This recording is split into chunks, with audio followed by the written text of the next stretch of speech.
dal leen ak jàmm ci AGT News chaîne bi leen di jox xibaar yi wér te wóor abonné leen ngir dara bañ leen a raw. AGT News. Bismillah jërë ngeen jëf ci ànd beeg AGT News coow la dox diggante nguur gi ak Benno Bokk Yaakaar ca assemblée nationale fayagut. Walf Quotidien ne ñu ngi toll ci xëccoob date ngir amal DPG bi di déclaration de politique générale journal ba ne ku nekk ak sa date. Conférence des présidents bi journal bi ne démb 11 septembre la jàpp waaye Pastef neenu le 13 septembre la boobale DPG war a am. Sud Quotidien jàpp ca loola ne la majorité fait le forcing maanaam waa Benno Bokk Yaakaar a ngay forcé ndax bëgg nañu amal ci anam gu gaaw di fast track déclaration de politique générale bu Ousmane Sonko waral ñu jàpp ko le 11 septembre waaye Sonko mooma le témoin ne déjoué na attentat 11 septembre booba ndax ba ko député Benno Bokk Yaakaar yi jàppalee booba lépp date di ko rëbb ni terroriste yi rëbbee woon World Trade Center ca États-Unis le 11 septembre 2001 moom Ousmane Sonko xamle na jaar ci député Pastef yi ne DPG booba du ko def àllarba bii di ñëw ni ko waa Benno Bokk Yaakaar bëggee coow loola waral l'info ne mbiram DPG bi daal dara leeragu ci institut sur la tenue de la DPG le journal bi wax ci xëtam gu njëkk yéggee ñu noonu werante bi am ci date booba di 11 septembre nag bés bi le jour daf caa am tiitaange lool ni DPG bi àllarba bii di ñëw lañu ko jàpp waaye Ousmane Sonko dara leeragut ne dana fa dem ndax ayib dafi ca boobu lépp journal ma nga naan Amadou Mame Diop bu persister maanaam insister ci 11 septembre bii mu jàpp DPG du am Abdou Mbow moom naan Ousmane Sonko askan wi ña ngay xaar ci yow leneen lu dul nga fente maanaam daw sa déclaration de politique générale bii nga war a def député yi Benno Bokk Yaakaar yi le mandat ne ña nga takku ba dëgër màttu di xaar Ousmane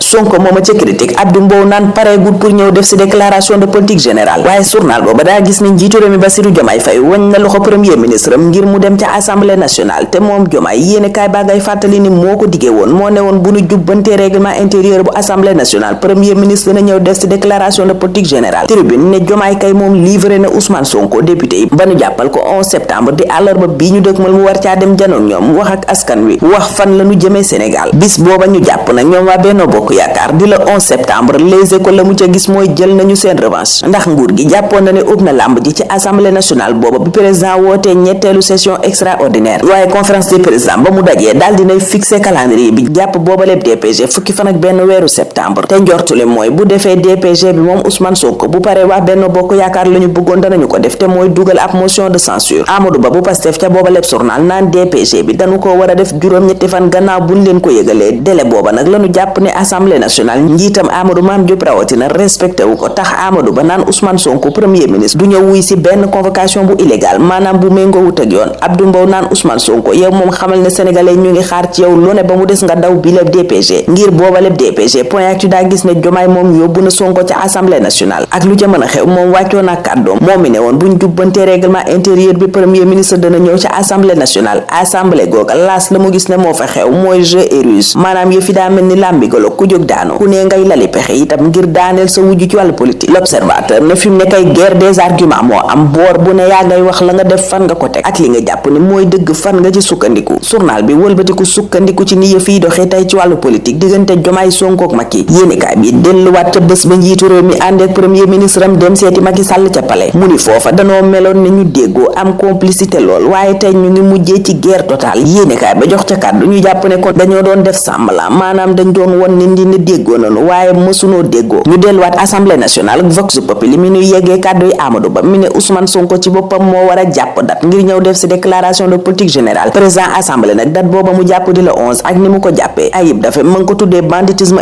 institutionnel ne lu ñaaw la loo xam ne méngoowul ak yoon tey méngoowul ak yoon ëllëg njaga si la expert électoral naan yégle ne premier ministre dana dem ci assemblée nationale defi déclaration de politique générale ci contexte bi ñu nekk la muy tekki mooy dugg nañu ci période pré campagne électorale ci assemblée nationale ñu jóge assemblée dem ville de Dakar ak Barthélémy Dias mi doon fësal la mu fa jot a liggéey ci digg mandaawam lii quotidien ne projet Dakar bi ñu bokk kay xayma na ko démb moom meerum Dakaru Barthélémy Dias xamle ne ay milliards yu bari investir nañ ko ngir waa Dakar seenu nekkin mucc ay fukki milliards ak juróomi yëkkati nañu ko ngir aménagement urbain wàllu paj mi ak assistance sociale lu ëpp juróomi milliards génnee nañu ko fukki junni nit ak juróomi téeméer ci ñaari at yi am nañu njàppandal ci seen wàllu paj di soutien médicaux Les Échos ne Barthélémy Dias kay démb li mu liggéey fësal na ko ci wàllu santé wàllu éducation sport action sociale tali yi itam liggéey na ci ndax fukki kilomètre ak benn ci ay tali defar nañu ko. pavage yi itam yokku nañu ko ci mbeddi Ndakaaru yi. Barthélémy Dias ba mu noppee ca fësal bilangam booba it ma ngay waxi dëggam ci JOJ 2026 yi. Walf Quotidien yeggeeñu boobaleeg bilang bu Barthélémy Dias fësal démb gannaaw ba mu defee genn wàllu mandat ci bopp Ndakaaru. liggéey booba it l'info ne mi ngi ko teg ci transparence maanaam lu leer nañ te loolu la wax démb bonne gouvernance ca la lépp tënku. L'informateur gis ne kon Barth ngi ci action moom ma ngay liggéey ab livre blanc la fësal te ne li gën a neex mi ngi ci kanam maanaam li des ci liggéey bee gën a bakkane fuuf li ñu jot a def. Cheikh Oumar Diagne moom li mu def di song ay këru diine Le Quotidien ne jural na ko coow lu rëy moom directeur des moyens généraux ca présidence de la république yéene kaay bi ne merloo na Touba ak Tivaouane ay kuréelu taalibe yi porté nañu ko plainte moom Cheikh Oumar Diagne. L'Observateur it ci Cheikh Oumar Diagne mooma la xëy xamal ñuy bari ci moom mi coow li topp tey ba ay plainte ki pétition tegu ci ndoddam ay tuuma yu ñu teg ci ndodd di jege ñaa lay Macky Sall nii la Souleymane Ndiaye directeur général SAPCO ba woon tuddee kàddu yi premier ministre yëkkati keroog ne ay jege ñaa lay Macky Sall daw nañu génn réew mu ne loola dara du ci dëgg. maire Tivaouane jamono jooje ca bés bi le jour it ma nga naan Jakarta maani dëkk ba lanu wax dara du ci dëgg amul lu nu yekkut jóob si mooma jëm ci taxe gàmmu yi nuy laaj Jakarta maan yooya. waxtu woowa Le Soleil naan ñu xalif général des mourides moom ma ngay artu ci dérive réseaux sociaux yi maanaam li cay xew di ay saaga ki wax yu bon ak yeneen yu mën a jur fitna. Le Soleil naan ñu lëkkaloo gi diggante Afrique ak Chine jur na juróom fukki milliards dollars yu Chine jagleel Afrique. journal bi fësal ci xëtam gu njëkk njiitu réew mi Bassirou Diomaye Faye mi doon yëkkati kàddu démb ca ba ñuy tëj FOCAC ma nga xam ne Sénégal ak Chine ñoo ko ànd présider yor bi nañu discours bu am solo le président Bassirou Diomaye Faye yëkkati ci njeextalu 9e sommet FOCAC booba moom Bassirou Diomaye Faye fësal na fa lan mooy priorité yi Afrique waaye itam priorité di li mu gën a jox farata ci Sénégal lëkkaloo gi diggante Sénégal ak Chine it Le Quotidien ne président Bassirou Diomaye Faye dëggalaat na ko démb ca Beijing. soxnaam di première dame Marie Khone Faye Vox Populi ne yëkkati na discours officiel am bu njëkk démb ca Chine moom soxna si njiitu réew mi yéene kaay bi ne ma nga doon teewee conférence bi nu jagleel njàngum jigéen ñi ak fexe ba jigéen ñi moom seen bopp fitna gi am ci réew mi ak faat yu jéggi dayoo yi criminologue bi maître Pape Khaly Niang ma nga naan police ci boppam yëf yi daf koo dépassé daa génn ay compétence am mbiram Aziz Dabala nag mu ne loola cas isolé la. L'Observateur teg loola yóbbu ñu Ngor Plage ne nu ay ndaw ñoo doon jàmmarloog takk der yi ñëwoon jàpp si ñaari dealer yëf yi fa mu mujjee mooy ab policier bu ñu gaañ ak fetal yéene kaay bi ne bip ak géri la ñu mujjee woo renfort ngir janoog yooyu le ndaw ñun ñu taxaw foofa tey ñaanal leen kendal ak jàmm dig dajee ëllëg incha allah. AGT News.